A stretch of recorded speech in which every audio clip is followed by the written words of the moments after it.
Assalamu alaikum class 10. This is our lecture 22 and we are doing our question answers. Today we will do from 4 to 6 question answers and the fourth is how many times should we try and why. कितनी मरतबा कोशिश करनी चाहिए और क्यों. We should never give up. Give up होता है छोड़ देना, हिम्मत हारना. We should never give up our hope and struggle, but keep on trying until we succeed. Because it does not matter whether we fail or succeed. The thing that matters is the amount of effort we put in. So try again is key to success. यहाँ try again लिखा हुआ है, ये भी ठीक है. और अगर आप 100 ऐड करना चाहें तो 100 एस कैपिटल से होगा और 100 के बाद आपने कॉमा पुट करना है.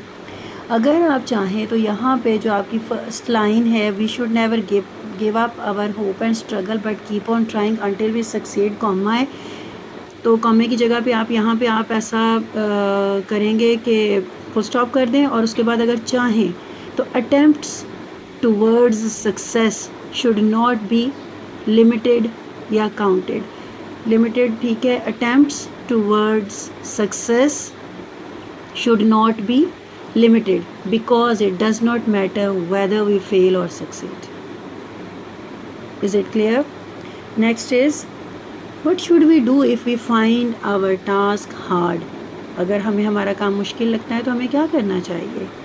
If we find our task hard we should not be disappointed. तो सबसे बड़ी बात तो ये कि हमें मायूस नहीं होना चाहिए. Instead बल्कि इसके बजाय वी शुड के बाद आप ऐड करेंगे सम अप आवर करेज. ये एक ईडियम है. क्या है? अपनी हिम्मत को मुजतमा करना, इकट्ठे करना, दोबारा से अपने आप को रिफ़्रेश करना और मुश्किल हालात जिनसे हमें शर्मिंदगी महसूस होती है उन सब हालात को फेस करने के लिए अपने आप को रेडी करना. Instead we should sum up our courage and keep on trying steadfastly. Consequently we will overcome our fear of failure and we will be able to achieve our goal. And the last question is give an example of struggle from life. ये आपके पास compose में है इसलिए अगर पूरा यहाँ से नज़र नहीं भी आ रहा होगा तो anyhow it doesn't matter. 2 years ago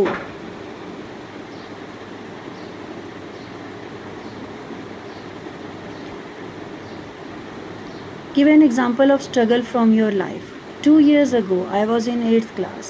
I had a pressing urge to stand first in the class, but every time I failed to do so. I worked day and night.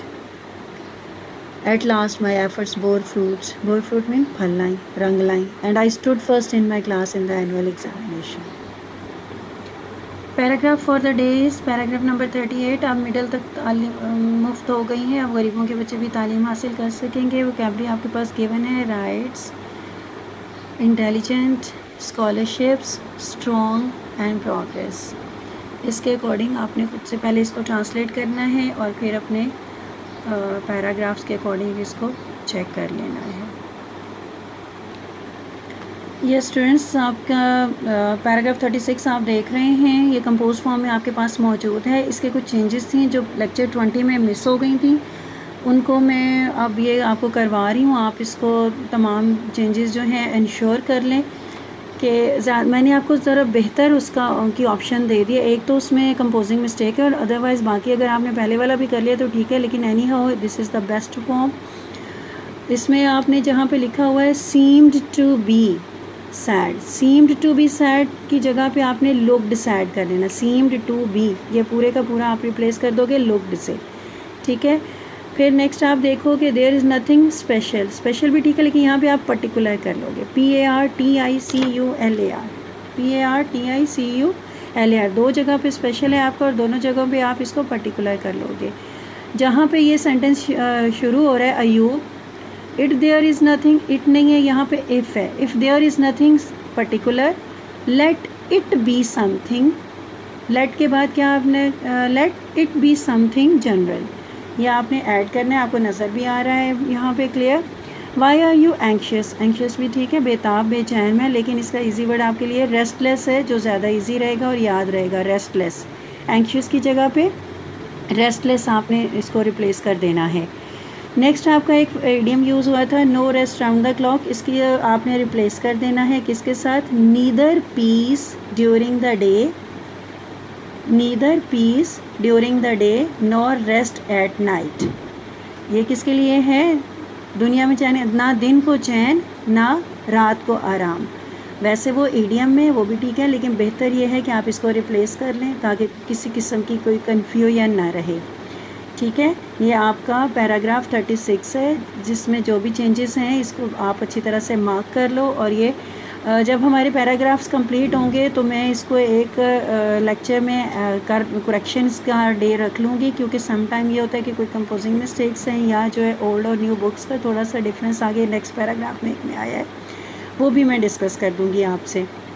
Any how learn plus write each and everything properly according to the lecture number, so that you may be assessed and your work will be checked accordingly when the school will open, inshallah.